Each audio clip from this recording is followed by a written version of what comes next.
Dámy a pánové, dneska se Bracha.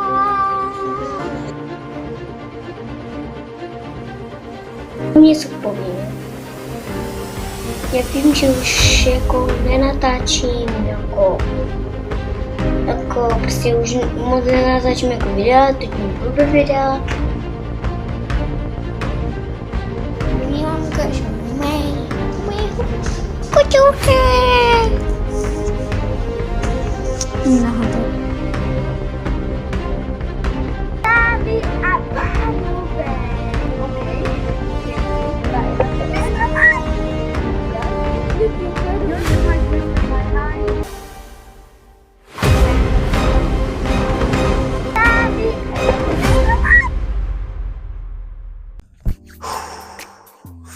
Přesně před rokem jsem zveřejnil úplně své první video na tomto kanále. A upřímně vůbec jsem neviděl, co dělám. Neměl jsem žádné zkušenosti, nebo jako by měl, ale jako když mi bylo 8, což nebyly ani kvalitní videa. Neměl jsem ani nějaký velký plán, jen jsem měl prostě nápad. Hlavně chuť to zkusit. Možná ty videa nebyly dokonalá, možná byly trapná, možná přišlo pro někoho směšná a tak dále. Ale jedno jsem měl jisté, že to chci fakt zkusit. Když se zpětně dívám na ty videa, na ty první videa, tak vidím kluka, který byl vlastně na to úplně od začátku. Neměl zkušenosti, neměl velkou komunitu, neměl skoro žádné sledující, ale měl něco mnohem důležitějšího. Chuť to dokázat. Ten rok 2025 nebyl jenom o natáčení videí. Změnil jsem celé bydliště, změnu města, novou školu, nový tým fotbalový. A upřímně nebylo to vždy jednoduché. Někdy jsem si říkal, že to nemá smysl, že to stejně nikdo nesleduje a tak dále. A dokonce se někteří lidé smáli jenom tomu, co dělám. Ale víte co? Ten si momenty mě posunuli úplně nejvíc. Nedělám YouTube jenom kvůli číslům, nedělám to jen kvůli views. Dělám to hlavně proto, že mi to taky baví. Baví mě sdílet svůj život, baví mě sdílet fotbal, baví mě sdílet v tom, co se zlepšuju. A hlavně chci dokázat to, že i normální kluk může něčeho dokázat. Samozřejmě tam je nějaký jako cíl mít nějaké views a tak dále, ale hlavně jde o to, že mi to hlavně baví. Za ten rok na tomto kanále se začala tvořit taková menší komunita. Není to milion, nejsme nějaký obrovský kanál, ale každý z vás, kdo se podívá na moje video, dá like, sdílí to, sleduje mě, komentuje, tak pro mě znamená strašně moc. Protože mi ukazujete, že to, co dělám, tak má fakt smysl. Hodně lidí si myslí, že YouTube je úplně jednoduchý. Že jen zapneš kameru, něco tam řekneš a hned to má tisíce views. Ale realita je vlastně úplně jiná. Hodiny přemýšlení, co natočit za video, sestříhat, natočit to, někdy i ty pochybnosti. Ale zároveň je to něco, co mě učí k disciplíně, což jsem říkal vlastně úplně v tom prvním videu, že vlastně chci mít tu disciplínu a myslím si, že mi to YouTube jako hodně pomohl v tom. A tohle je vlastně úplně začátek. Tenhle rok je první kapitola. Chci dělat lepší videa, chci posouvat svůj content. Chci růst nejen na YouTube, ale jako člověk. A jednou chci, aby se lidi koukli na můj kanál a řekli si, jo, ten kluk to fakt nevzdal. Takže jestli jsi došel na ten kanál, jestli jsi viděl moje videa, jestli jsi tady od začátku nebo si tu nedávno, tak chci ti říct jedno velké děkuji. Že bez vás toho všechno by nedávalo smysl. A teď si zareagujeme na moje úplně první video. Ok, borci, takže teďka se budeme podívat na moje úplně první video na svém YouTube kanále. Ok, takže si teďka jdeme tady rozkliknout svůj kanál a dáme od nejstarší a tady máme tady to první video. Cesta za úspěchem, má to 203 zhlédnutí a teď vím 11 měsíců, protože to vlastně přetáčím o 2 dny. A jdeme se na to podívat, takže let's go. Tady vidíme ještě detailně 11. března 2025. Tady máme ještě nějaký popisek. Pokud se ti video líbilo, tak můžeš dát odběr a like. Sledujeme sociální sítě, ok. Tady jsem ještě Instagram nedával. Jakože na Instagram jsem nedával nikoho žádné příspěvky, na TikTok jsem dával takové malinké občas. Má to teda 21 lajků, samozřejmě jsem to olajkoval, to musí být. A jinak teďka máme 312 odběratelů, takže ok, jdeme na to, kámo. Let's go. Dnes je 11. března 2025 a já natáčím první video na tomto kanále. To je mě úplně přijde, že mám úplně takový dětský hlásek, úplně, to je úplně zvláštní. Co mi můžete říct, že jsem go upnul trošičku? Ne. Jako, líbila se mi tady ta kytička za pozadí, jenomže trošičku nešla více vidět. To se mi třeba líbilo, to je vlastně ještě u mamky na bytě, teďka se vlastně u tačky. A je to hlavně kvůli té škole, to si můžete podívat na videích, proč vlastně jsem tady a ne v tady tom pokoji. Představení, kdo jsem. Tak nejdřív bych se chtěl představit. Mé jméno je Jakub Zalšak. Mám 15 let. A za chvilku půjdu na střední. Už jsem na střední, bracho. Ty jo, kdyby věděl, co ho čeká, ty vole, tak se potom už připravuje.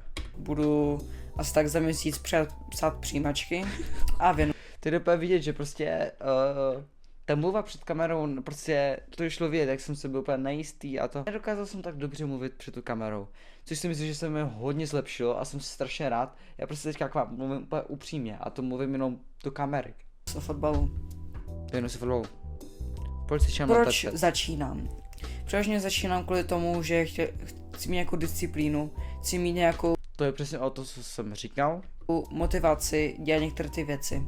Já totiž, když chci něco udělat, tak já to většinou vždycky odložím na jiný den a ten následující den to zase řeknu, že zase přeložím na ten další den. To jde prostě vidět, že jsem fakt neuměl mluvit před tou kamerou. Ale to je to přesně ono, to jsem vlastně říkal, že prostě jsem chtěl mít tu disciplínu, neodkládat ty věci a myslím si, že mi v tom YouTube celkem hodně pomohlo, že jsem to fakt jako chtěl pravidelně natáčet, i když jsem měl třeba měsíc a půl, jsem nezveřejnil nic. Tak prostě furt jsem měl prostě tu disciplínu natáčet, sestříhat to a zveřejnit to prostě a YouTube mi v tom celkem hodně pomohlo. A já to tak už nechci mít. Chci prostě fakt jít do toho naplno a nechci si fakt říkat tady ty věci, takže motivaci hlavně. A taky jsem to chtěl dělat strašně dlouho, jen jsem se toho... Jo, chtěl jsem to dělat hodně dlouho, no. To nevím, jestli jsem tam říkal, ale už od 8 let jsem dělal videjka, to byl úplně random. A pokud byste chtěli takové videjko, protože já už mám jakoby natočené, ale teďka záleží na vás, jestli byste ho chtěli zveřejnit, protože tam reaguju na své první videa na YouTube, kde by bylo 8 let, 8 let, takže pokud to chcete, tak dejte like a odběr a napište dolů do komentářů, že chci staré videa, nebo kdyby chcete jakože pokouknout se na starý YouTube kanál a tak no. Bál. Ale jinak byl to prostě už to byl dlouho můj cíl, prostě natáčet na YouTube. Bál jsem se toho, bojím se i teď, je to úplně jako poprvé, co mluvím na kameru. Je to takové zajímavé. A je mi jasné, že se teďka na to bude dívat hodně lidí, které mě zná a budou se mi smát. Ano, bylo to možná rychlejší, než jsem čekal, bo už jakoby třeba pár dní, co jsem to zveřejnil, tak už mi dneska někdo psal, že viděl ten můj YouTube kanál. A já jsem si říkal jako, jak to mohli tak rychle zjistit, viděl, že jsem zveřejnil jedno video, to mohlo tak třeba 20 zhlédnutí a nikam jsem to ani nesdělal, ani na Instagram, ani na TikTok, prostě jim to muselo nějak vyskočit, nebo musím mě vyhledat. No. Takže moje cíle do roku 2025. Okay, to mě zajímá, jaký má cíl do roku 2025, protože já si to teďka ani moc nepamatuju. Vypsané, protože já si tomu jako nepamatuju. A první je být aktivní na sociálních sítích. A to se ti povedlo. To se ti povedlo, sice až na konci, no jakoby na uprostřed prosince se až teprve začal TikTok a Instagram pořádně rozjíždět, protože od 14. prosince zveřejňuji každý den a Reelsko a TikTok.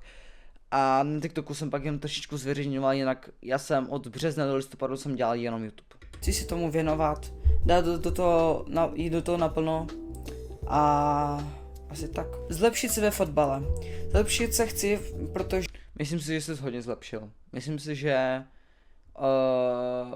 se zlepšil, protože jsem v té době hrál prostě jakoby takovou ligu a byl jsem tam i kapitán a nebyl to úplně tak dobré, nehrál jsem dobře prostě a myslím si, že mi to teďka, jak jsem přestoupil do toho flítku, tak mi to hodně posunulo. Že když jsem byl teď jako ve větším týmu, tak tam jsem měl velkou konkurenci. Měl no. A to máš i teď. Nedařilo se mi, jako vůbec se mi nedařilo. Taky se mi občas nedaří, ale prostě v té době jsem si z toho dělal strašně moc prostě, že prostě když jsem dělal chybu, tak to jsem byl z toho řití, jako stala se mi to i tečka, bojuju s tím, ale myslím si, že to zvládám lépe než kdysi. Bylo to těžké, chci natáčet tu moji cestu, chci to dělat s váma, chtěl bych i zkoušet nějaké různé tričky, prostě zkoušet to tady s váma. Jo, to si pamatuju, v tu dobu jsem měl plán rozjet sérii, kde každý týden vlastně zveřejním video, kde vlastně dělám svoje, prostě, nebo si, protože já jsem moc v té době neměl nějaké tričky, já jsem neměl v té době ani zeměkoule a tak dále, prostě jsem chtěl udělat sérii, kde vlastně budu se učit triky, freestyler, jo? Ale prostě jsem se tak nějak k tomu nedostal, pak jsem na to asi zapomněl a nevím proč. Ale pokud byste to chtěl, tak taky to napište do komentářů, že to by nemuselo být špatné se něco nového přiučit. Jako. Ukázat, jak na to a asi Okay. tak. Mám tady už jako různé plány napsané, co bych chtěl natáčet, tak, No to bylo tak třeba 5 nápadů, to si pamatuju. sledujte TikTok a Instagram, máte to dole v popisku videa, můžete mě tam začít sledovat a budu tam teďka snad pravidelně vydávat videa. No, asi až po půl roku se to tam dával, no, nevadí. Samozřejmě, kdybyste měli nějaké plány, tak můžete napsat to v komentářích. Tady si myslím, že to, No, to asi nikdo nic nenapsal. Protože žádné nápady, podle mě to nikdo nenapsal ani nikde. to teďka nebude mít nějak moc zhlédnutí videa. Ale můžete napsat nějaké nápady na videa a tak. Jo, prostě nedostane se to tolik lidem. A přesně proto chci začít na tom TikToku, protože tam se mi to může rozjet. Samozřejmě No, spíš si ti hodně rozjel Instagram. nepůjde to hned, může to klidně trvat jako pár měsíců, půl rok, klidně i Já jsem si tady myslel, že upřímně, vždycky jen rychle vybouchnu. Jakože budu upřímný, myslel jsem, že mi to celkem půjde. Jenže já jsem půl roku nedával nic ani na TikTok, ani na Instagram pořádně. 2 roky. Nevadí. Ale fakt musím dát tomu čas a nesmím to vzdávat. To je prostě ten důvod, proč mi to chci teďka dělat. Tak, aspoň na konci videa, doufám, že se vám tohoto video aspoň trošičku líbilo, můžete No, mě dát trošičku like, se mi můžete napsat líbilo. do komentářích nápady a taky co bych měl zlepšit. A já vám děkuji, že jste se na tohle koukli a zatím, čau. Vaši, že tohle to bylo moje první video na mém YouTube kanálu. Tak, a jestli mám říct na závěr jednu věc, tak je to tohle. Jestli máš nějaký sen, nějaký nápad, nebo něco, co chci zkusit, tak to prostě zkus. Možná to nebude dokonalé, možná se ti každý bude smát, ale každý začátek je malý. A já jsem před rokem zveřejnil své první video. A tohle je teprve začátek.